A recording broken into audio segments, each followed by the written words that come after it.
Hello, everyone.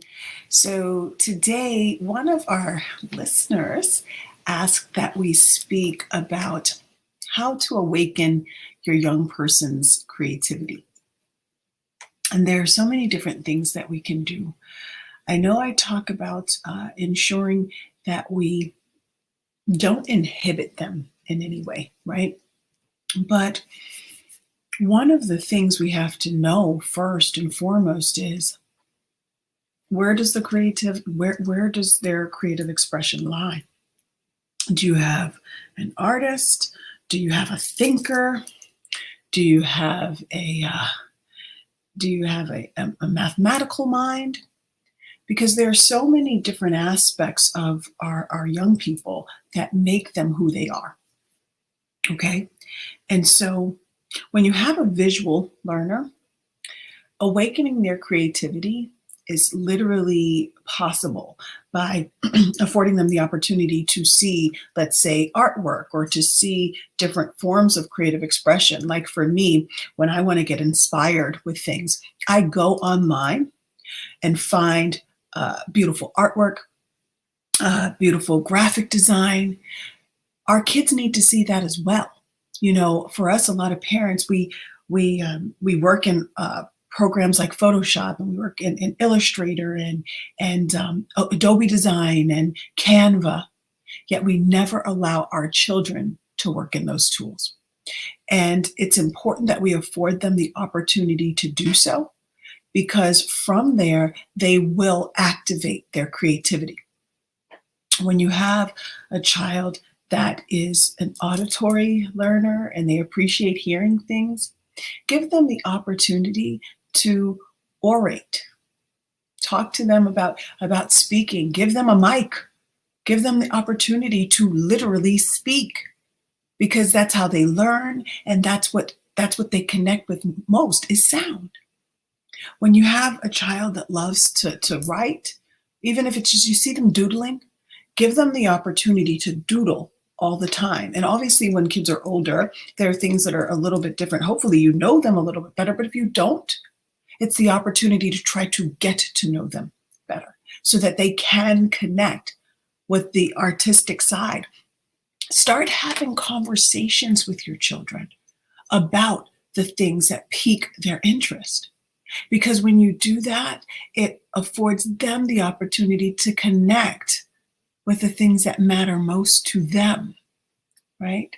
So, like I said before, I know some people use like sites like Unsplash and Getty Images and even Adobe Stock. Go in, show your children different forms of artists' work. Some will be photos, right? See if they're involved, like they love photography, right? Even if that's not where they end up, the point is to get the creative juices flowing. Playing games that question and don't have standard answers. Get them to expand upon things with their minds so that they start learning to have that mental agility. Because all of these things are imperative for us to help our young people explore those elements of themselves. When I say have them take time to write, even if it's just like creating rhyming lines, not full poetry or anything like that, just rhyming lines. Get a dictionary and a thesaurus. I use the synonym finder, by the way. But utilizing that and then saying, okay, you know what? Let's find some words that rhyme, that are obscure, things that you would never use in your natural language, and get them opening up to language in a different way.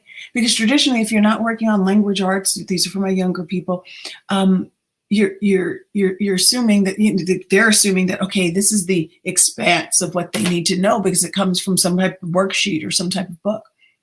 But I know for me, when I opened up, when I got a little bit older and I started reading books that piqued my interest, that had a lot more language to it, my language obviously expanded, right?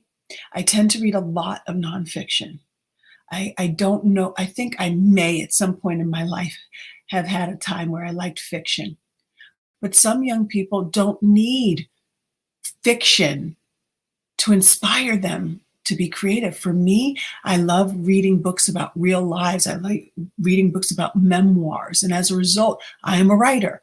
My book is coming out next month, right? And at one point, I didn't think I was a writer. I didn't think I had the capacity. And people always ask me, Claudine, what do you think? Can you help me write this? Or asking them for inspiration. And here it is me, the person who wasn't so great in English class, right? It's not about grades. Creativity is not about grades. It's about your personal expression. And that's what we want our young people to see. There is no need to look at it from a perspective of perfectionism. And that's that's the beauty of creativity, that it's your viewpoint. It's your expression.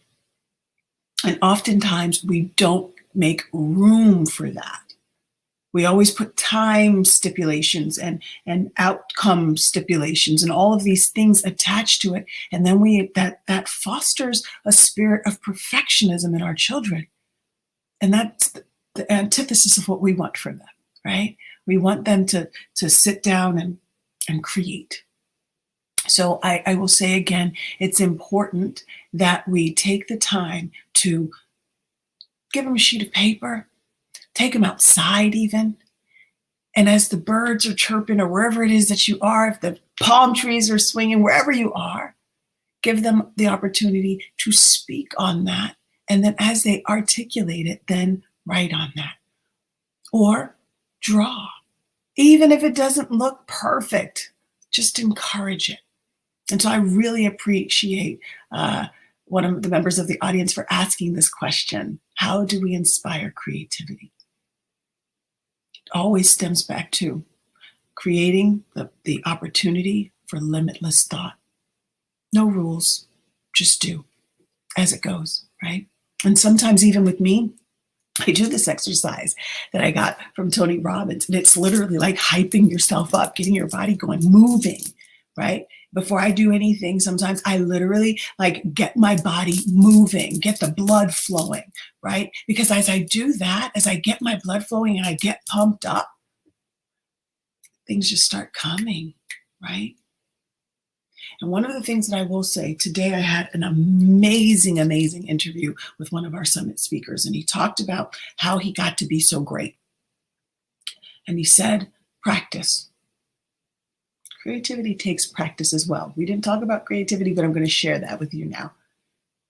Creativity takes practice to master, right? Even if you're a writer, continuous writing makes you a better writer.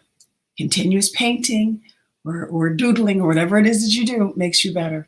If you're a singer or an orator, practice and continue to practice. And even if you're an engineer, continue to practice those things. That's what we want our kids to do. And sometimes just encourage them to play. And this is for your older kiddos too. Encourage them to play, because in play, creativity comes. Their minds get there. And I think oftentimes we don't encourage children to play as much, especially as soon as they enter school. Play gets a little time slot. Play is huge. It is how they first learn. And quite frankly, it's how we continue to learn. And when we're in the mindset of play, we're happier. And as a result, we embrace it more. So I just want to say thank you. I actually have another call. It's midnight in the US, but I've got a call now, so I'm going to go. But yes, encourage your young people to play, no matter what age they are, and encourage you to play. I know I play a lot. I do a lot of things to keep myself going, and that's how I remain creative. So I want to thank you so much for tuning in, and I look forward to sharing with you again mañana. Bye-bye now.